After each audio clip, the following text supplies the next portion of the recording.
নমস্কার বন্ধুরা, আমার চ্যানেলে সবাইকে স্বাগতম। আজ আমি একটা নতুন রেসিপি নিয়ে হাজির হলাম। আজ আমি বানাবো আলু মাশরুম চিল্লি।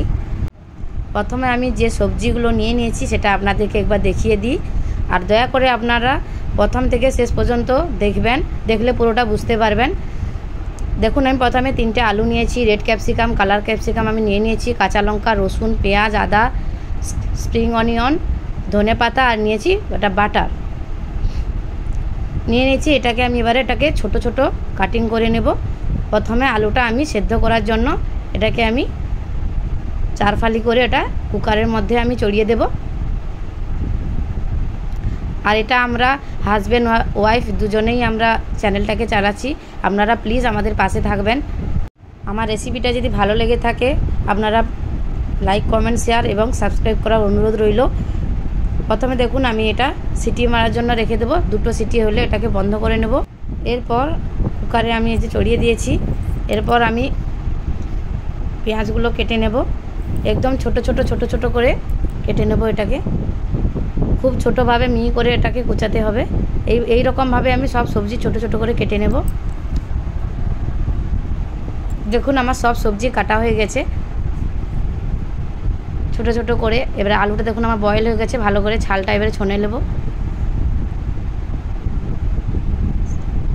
ভালো করে ছালটা ছলে নেওয়ার পর এটাকে আমি ম্যাশ করে নেব। একটা গ্রেটার নিয়েছি, এটা বড় গ্রেটার, আপনারা ছোট গ্রেটারেও গ্রেট করতে পারেন। দেখুন, আমি এইভাবে গ্রেটারটা নিয়ে নিচ্ছি। ভালো করে সেদ্ধ আলুটা যেন ম্যাশ থাকে, গোটা গোটা থাকলে হবে না। এইভাবে এটা করে নিতে হবে।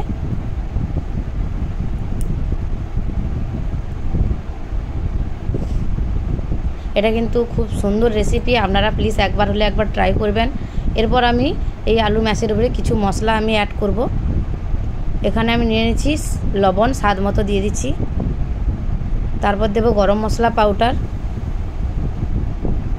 তারপর দিয়েছি পেপার পাউডার, রসুন কুচি, আদা কুচি, কাঁচা লঙ্কা কুচি, ধনেপাতা কুচি, পেঁয়াজ কুচি। এটা সব একটু একটু করে আমি দিয়ে এটাকে ভালো করে এবারে মেশাবো। এরপর দিয়ে দেব অল্প একটু চিলি ফ্লেক্স। আবারও ভালো করে মিশিয়ে নিয়ে দিয়ে দেব 2 চামচ ভালো করে এটা কর্নফ্লাওয়ার দিয়ে দিচ্ছি। 2 চামচের বেশি একটু দিয়েছি আমি, আপনারা আপনাদের আলুর পরিমাণ দেখে এটা ব্যবহার করবেন। দেখুন, ভালো করে মিক্স করে নিতে হবে। এরপর আমি দিয়ে দিলাম ওই চিজ। আপনারা চিজের পরিবর্তে বাটারও দিতে পারেন, কোনো অসুবিধা নেই, দিতে পারেন। তো হয়ে গেছে। এরপর আমি হাতে একটু তেল মালিশ করে ভালো করে এবারে মাখিয়ে নেব।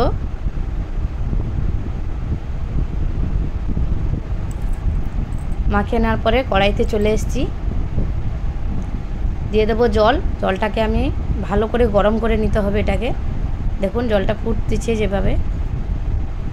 এরপর একটু হাতে তেল নিয়ে আবারও 1 চামচের সাহায্যে 1 চামচ নিয়ে ভালো করে এটা গোল করে নিতে হবে হাতের সাহায্যে।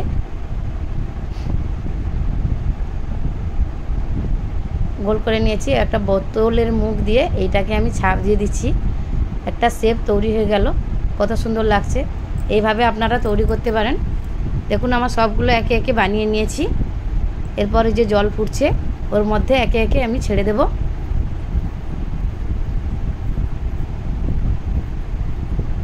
একে একে ছেড়ে দেব। এরপরে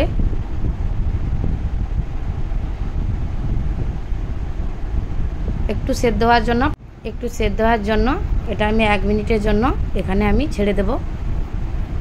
এরপর একটা বাটিতে আমি সস নিয়েছি।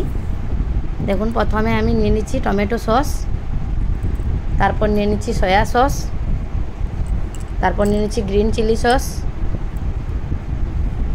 তারপর নিয়ে নিচ্ছি রেড চিলি সস। এটাকে ভালো করে মিশিয়ে নিতে হবে। তারপর আবারও আমি কড়াইয়ের কাছে চলে এসেছি। দেখুন, ভালোভাবে আমার এটা কিন্তু সেদ্ধ হয়ে গেছে। এরপর আমি একে একে ছেঁকে তুলে নেব। তুলে নিয়েছি। এরপর তাওয়াতে চলে এসেছি। তাওয়াতে প্রথমে আমি এমনি এটা দিয়ে দিচ্ছি অল্প তেল দিয়ে।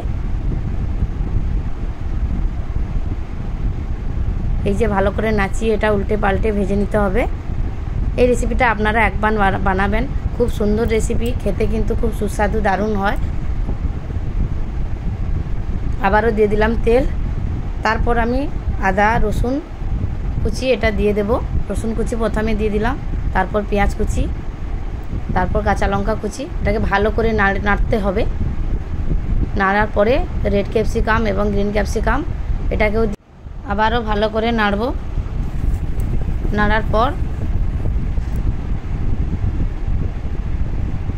আবার আমি একটু লবণ ছড়িয়ে দিলাম। এতে আপনারা চাট মশলাও ইউজ করতে পারেন। আলুর মশলাটা যখন বানিয়েছিলাম তখন আর চাট মশলাও দিতে পারেন, অথবা লেবুও দিতে পারেন। তারপর আমি ওই সসটা ঢেলে দিয়েছি। ঢেলে ওইগুলো আমি দিয়ে দিলাম একে একে। ভালো করে এবারে মিশিয়ে নেব। খেতে কিন্তু অসাধারণ স্বাদ হয়। আপনারা স্ন্যাক্স আইটেম হিসাবে ব্যবহার করতে পারেন, বা আপনারা মুখরোচক যেহেতু জিনিস, এটা ব্যবহার করতে পারেন, যখন ইচ্ছা বানাতে পারেন। তারপর দিয়ে দিলাম চিলি ফ্লেক্স এবং স্প্রিং অনিয়ন দিয়ে এটাকে আমি বানিয়ে নিয়েছি। খেতে কিন্তু অসাধারণ স্বাদ হয়েছিল।